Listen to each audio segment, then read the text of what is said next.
Okay, I'm excited to show you this one. It is a Highland cow sun catcher, and we're going to use this wood cutout frame and some crushed glass and resin, and we're going to make this super cute. So we do have the 12-inch version and a 6-inch version. I just wanted to show you the difference of the two because I haven't introduced those to you guys.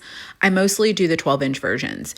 We're going to use paper transfer tape to create a sticky back to hold in all of the crushed glass and resin, and this is the Frisco Craft brand. I do get it on Amazon, and it just looks like a giant roll of masking tape.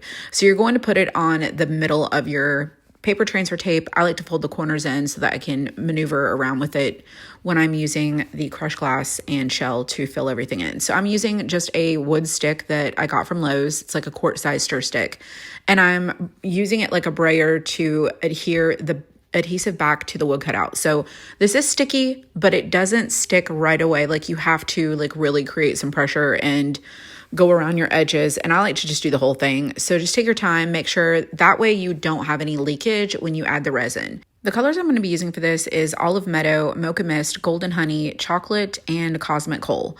And I'm just going to blend all the colors to make it look like it has some gradient to the Highland cow.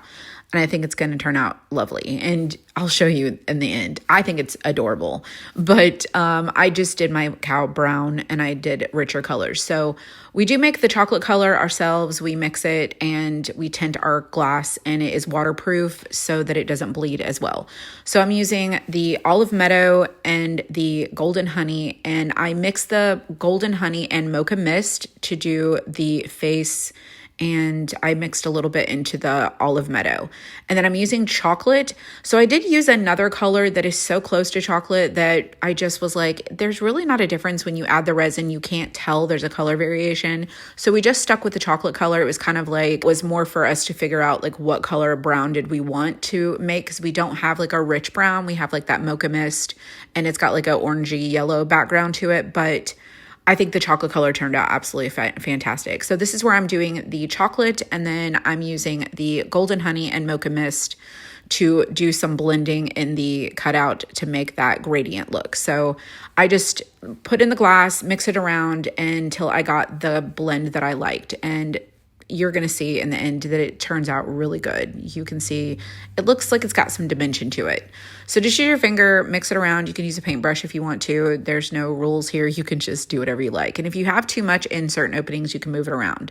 So we do carry resin in our shop now, and this is the resin. It is an 8-ounce set, and you're going to use equal parts A and B. And I'm just showing you I'm using A and B, and I did mark that cup at the 50 and 100 milliliter lines. And then I'm mixing really, really good for about 2 to 3 minutes. And then it's going to turn clear, and you're going to know when it's ready to pour when you don't see any of the ribbons of separation, and it looks completely blended. And here's what it should look like when you are ready to go.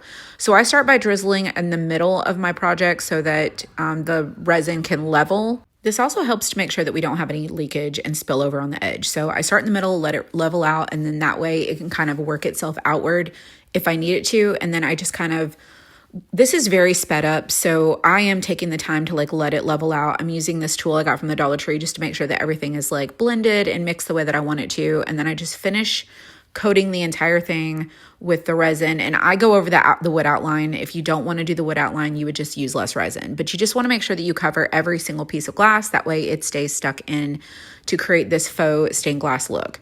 So once the resin cures, the glass looks transparent, like you can see through it, and it kind of, this is a faux stained glass project. It's not meant to be like stained glass. It's meant to be like a faux version of that.